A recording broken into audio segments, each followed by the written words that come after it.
I have a PhD in trains. Yeah, I knew this was going to be a train crowd. This PhD in trains has given me my only controversial opinion, which is I don't think everyone's jobs are worth the same. This is not the room to say that in. Listen, the reason why I think this is, I did this PhD, and when I was doing this PhD, I did this conference where everyone went on stage and presented all of the different types of research that they were doing. And this girl went on stage and she was like, I'm doing a PhD in Alzheimer's because my grandfather had Alzheimer's. And I hope that one day no one's grandfather ever has to suffer the indignity of that experience. And the person who presented after that was me. And what the fuck am I supposed to say? I'm doing a PhD in trains so that no one's grandfather has to suffer the indignity of Northern Rail. I know you guys are a fan of Guess Who, so we're going to play a little bit of my own version of Guess Who.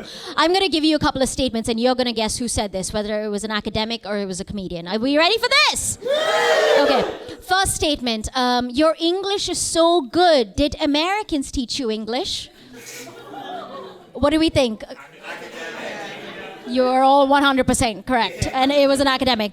I prefer younger women, actually. Academic or comedian?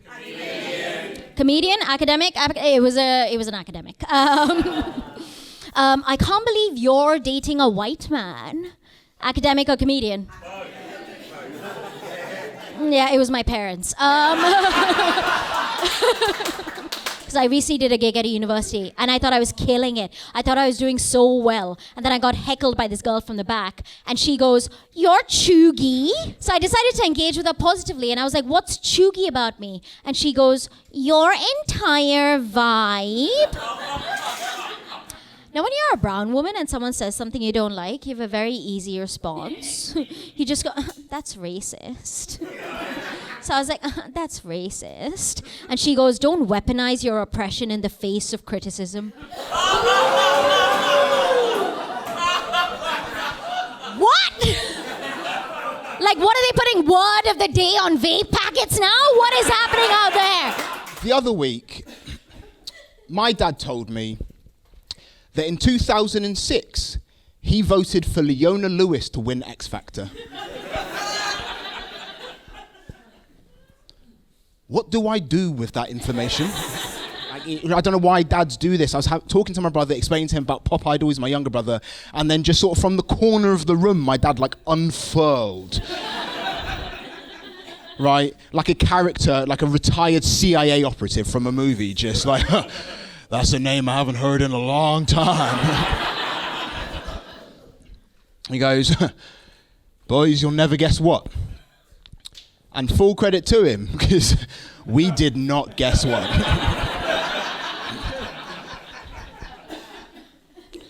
And I asked the obvious question. I said, "Why?" And I think it was like a London pride thing, because he said, "She's from Enfield." It's just two things. One, she's from Islington.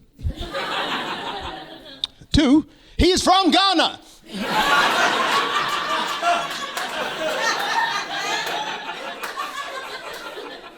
Right, last year, me and my wife had a bit of a pregnancy scare. Yeah, man. Yeah. And it dragged on like 9 months, which is too long. It's too long. I could get on my phone now, order a laptop powerful enough to get me to the moon, and it would be here tomorrow with Amazon Prime. Right? 9 months, couldn't do maths. And yeah, I called it a pregnancy scare. I said it with my chest. She was pregnant, I was scared, it counts. Okay? Hello, how are we doing? Are we well? This dress does not have pockets. Yeah, women's clothes don't have pockets because when they do, we put rocks in them and walk into lakes.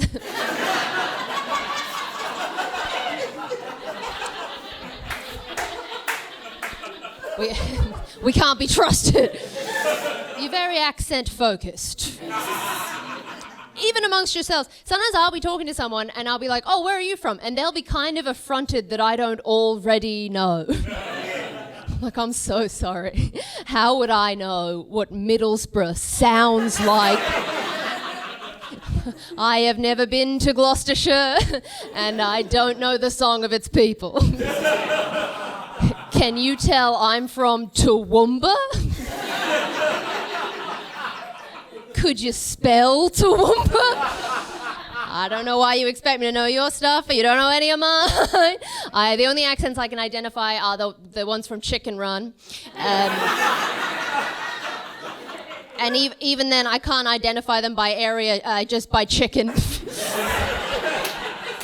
I have started working at a sex shop because I figured if I had to work retail, I wanted a job where I never had to have the same conversation twice. And it has really delivered. I love working at the sex shop. I am autistic, and it's the most autism-friendly job I've ever had because no one wants you to make eye contact. I just want to talk about Sabrina Carpenter for a second, right? How is she not a Scouser? For a long time, I'd only heard Sabrina Carpenter sing, right? And then I heard her speaking at an interview, and my mind glitched because she did not sound like a Northern lass, right? And I can say this as a Yorkshireman: there is a Sabrina Carpenter in every chippy in the north. They're everywhere. They're really nice as well. They're like the ones who are like, you meet them at Parklife in Manchester, and they're like, they've got a bucket hat on and stuff like that, and they're like, I'm going home early to watch Ant and Dec with my nan. This is the kind of, they're lovely. I think what's happened is they've got Sabrina Carpenter over in the States, and they've got this kind of Nashville rock chick, and what they've decided to do is sort of pop Pixie up a little bit, and what they've landed on is Girls' Night Out in Halifax, and I'm absolutely fine with that. I have a disability with my hand. I was born with one hand smaller than the other. It's a birth defect. It's a birth defect caused by a lack of oxygen to the fetus when it's in the womb. I researched that. It's an interesting way to find out your mum's into asphyxiation, isn't it? But there you go. That's whatever she's into. You just don't kink shame my mum. But sometimes I think to myself, for someone who's had various mental health issues caused by my visible disability and has gone through my entire life knowing that people might treat me differently, I'm not doing that badly as a person, right? I'm not. But then the fucking Paralympics comes on. And it just makes me feel like I'm not doing that well. I hate the Paralympics, right? Because it examples to me that I could be working harder, right? Because last time it was on, I had a look to see if anybody with Poland syndrome, my disability, was in the Paralympics. There was 4 of them, and 1 of them in the actual fucking Olympics, all right? And you go, oh, surely it must be something that doesn't require that much dexterity. Surely. No, boxing. That was all those sports I've ruled myself out of. The other reason I don't like the Paralympics, right, comes on and all the regular people in the UK watch it and go, oh, they're fine. Disabled people can do anything they want. I can't do that. And then the government go, so how about we take their benefits? And they go, well, if they can do that, then absolutely. I was chatting to a girl on Hinge once, and she said, Richard, how big is your penis? Forward, right? I said, well, on the one hand, it's average, but... I auditioned for the conservatory when I was 18, didn't get in. Yeah, didn't learn my Bach like a fucking idiot. Drifted away from the piano. I started focusing on MDMA, actually. It was a big... Very focused on MDMA. MDMA is different to piano. You don't need to practice. You're just good. You're just good straight away. And that community, I found the drug-taking community to be much more welcoming than that of the classical piano, all right? There's no auditions to get in. There's no scales to learn. There's scales there in the drug world, but it's different. You just take the drugs, come on in, You can put them in your butt if you want, but you don't have to. That's beautiful, isn't it? Some of my friends in Adelaide started smoking meth. That was a bit much for me. I don't know about the meth. Meth it's like cricket for me, I reckon, meth.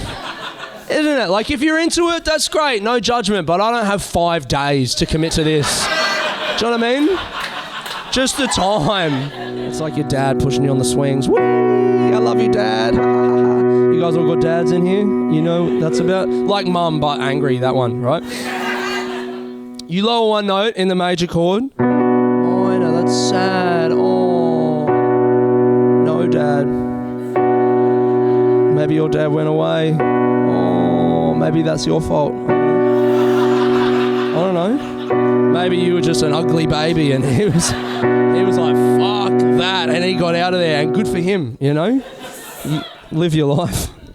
He lower another note in the minor, it becomes diminished. Diminished chord's not really happy or sad, it's just tense, like something's gonna happen but you don't know what. A diminished chord, it's like when you see a drunk guy on the train.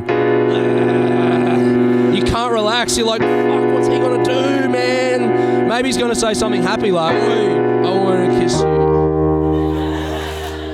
It's nice. Maybe he's gonna say something sad like, "Oi, I forgot how to spell my name." Oh, and his name's like Dan or something. Do you know what I mean? You know? Or maybe he's gonna do something really crazy like shit himself on the train. Just fully shit himself. Or maybe he's gonna get his dick out.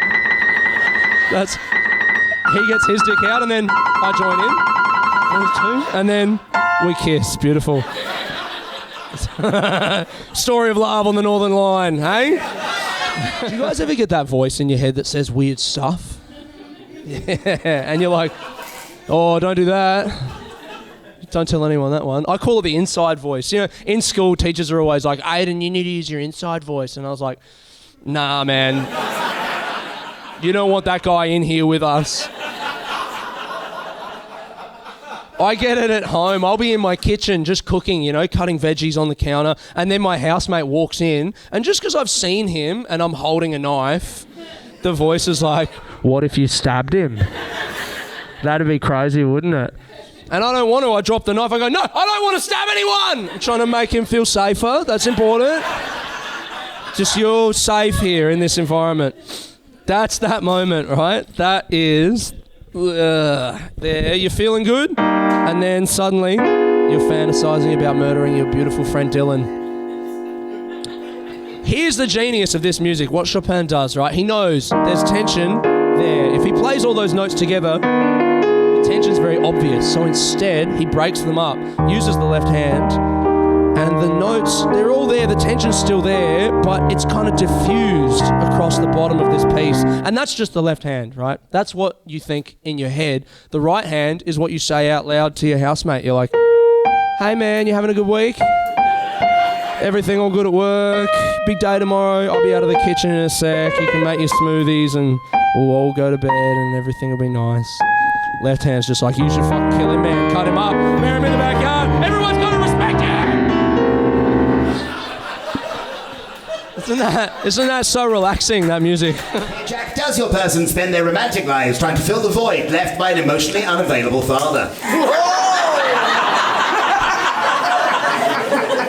A question slightly more awkward for the one person I know here who is here with his dad. That is... I have just remembered another person who is also here with their dad. That is... two people, I'm not making eye contact with either of them. No, sit down if you do spend your romantic lives trying to fill the void left by an emotionally unavailable father.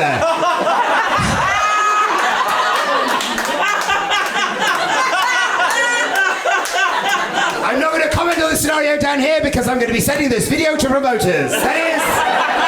But I admire and respect the self-knowledge of everyone who sat down. Thank you. Is your person still standing, Jack? They're still standing, yes! Okay, now, Jack, could your person beat a goose in a fight? No! No! Okay, fine. Sit down if you could beat a goose in a fight.